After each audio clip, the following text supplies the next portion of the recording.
Welcome back, everyone.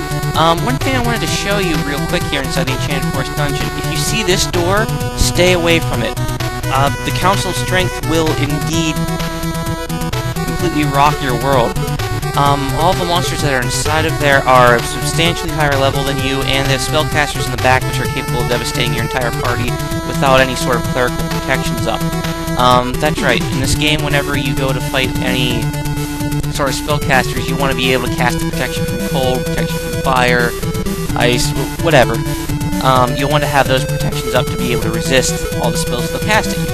Anyways, another thing that I wanted to show you that was important here would be inside the northeastern section of this dungeon. This message.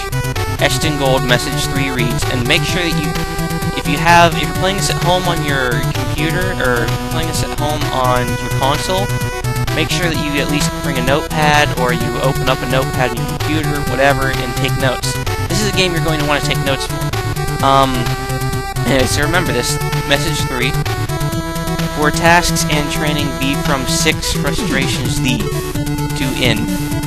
Make sure that you write that down somewhere. You'll need that for later.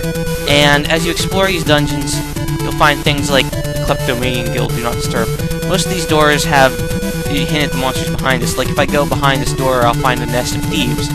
And I value my items, so I'm not going to go in there. I'm sure I might be able to get some gold from by doing the experience, but it's not worth it. Now, everything to the south of here is pretty much... Everything to the south and to the sides is pretty much just monster nests.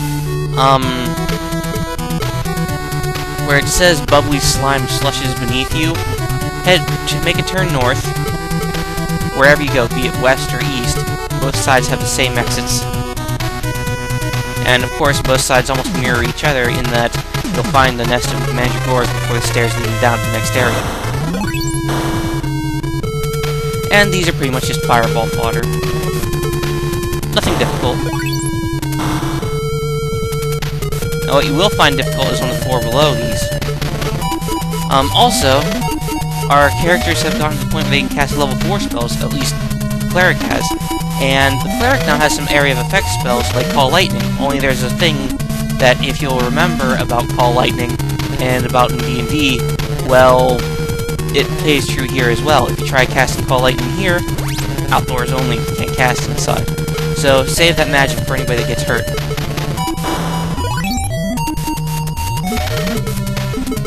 And let the Cleric, or let the wizards take care of this.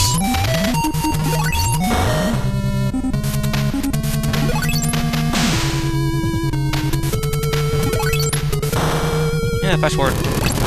Die. And lightning bolt, and this fight's pretty much over.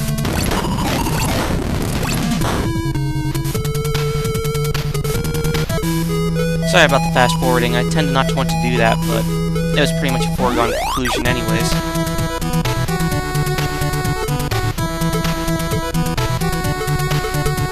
And down we go.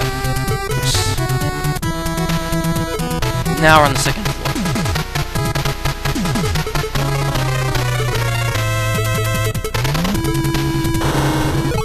Just take care of these.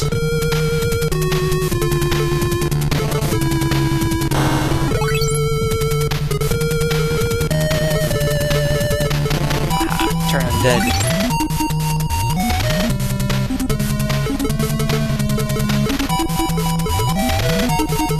We'll just fireball these.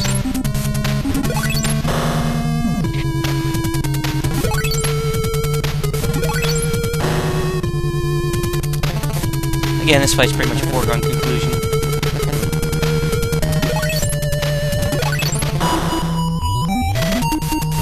I'm not too certain if there's an ability to be able to skip past these encounters other than by just running back to the entrance. Apparently if you run from an encounter, whenever you come back the encounter will be gone, but generally I don't like to run away from fights like that. You need experience in this game, and the only real way to get it is by combat. And besides, every treasure chest that you find has a chance for something valuable inside of it. You want to just keep on trying to find as many treasure chests as you can, because they usually contain stuff like potions, or very rarely magic arms and armor, which serve your purpose very well.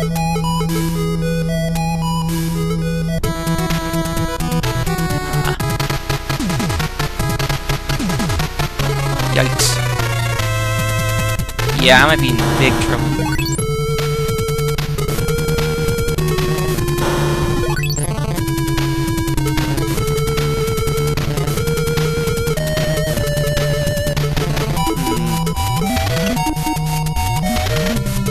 I'm going to try to give myself a bit of protection because these are spellcasters.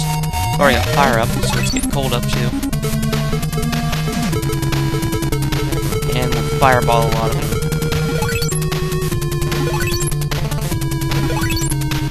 Problem is they're higher level casters, so they'll take multiple casts to get down any of them.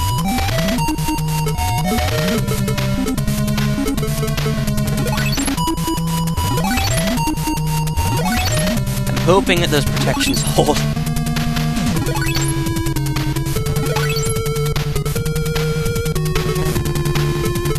You die now.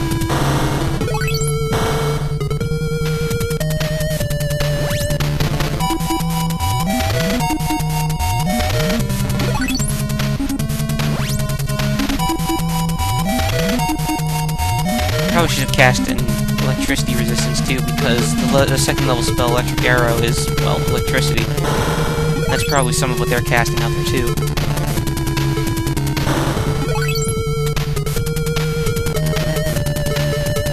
I'm a little late for that now. No. Be careful not to accidentally push the auto button.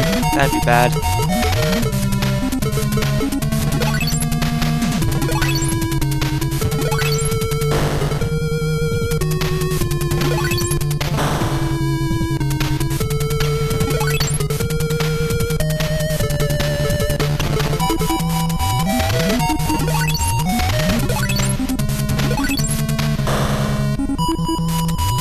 As you can see, fights are starting to get a bit more intense now.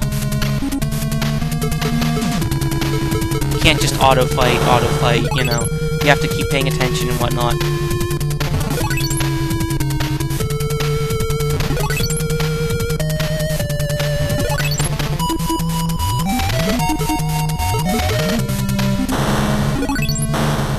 Down that one goes. And we'll just auto-fight now that this fight's pretty much a foregone conclusion. Since those are spellcasters, hopefully they'll have a ton of gems. And that's a lot of experience, I hope you saw there. That's the reason why I'm not using the trip through where you find the you deliver the courier service to those two men, because as it is right now, we're getting a whole lot more experience from the monsters than any quest they could possibly give us.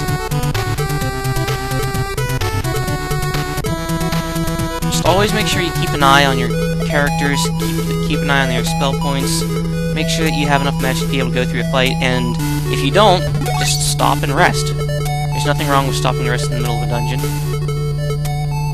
Just make sure that you don't rest whenever your party is knocking on death's door, because chances are strong that you can get into an encounter during the middle of the night, and you really don't want to put up with that whenever your party is on death's door. You want to wait until they're starting to get tired, you know, they're starting to get wounded, they're starting to run low on magic points, but they have enough for another encounter, and then that's whenever you want to rest. Like right now, they're starting to get pretty low on magic, so what do? Strike up camp.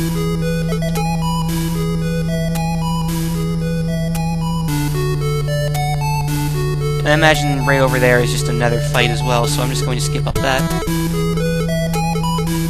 Door locked behind us? Oh yes, it locks behind us. It hates us like that. And remember to continually buff up your party as well.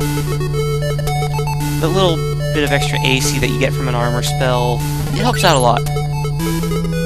And your cleric's starting to get a bit more magic points to spend around, so make sure that she casts the occasional buff like protection from fire, protection from cold. And I guess protection from electricity too, because if you have to get struck by acid, you're fighting something that's probably out of your league anyways.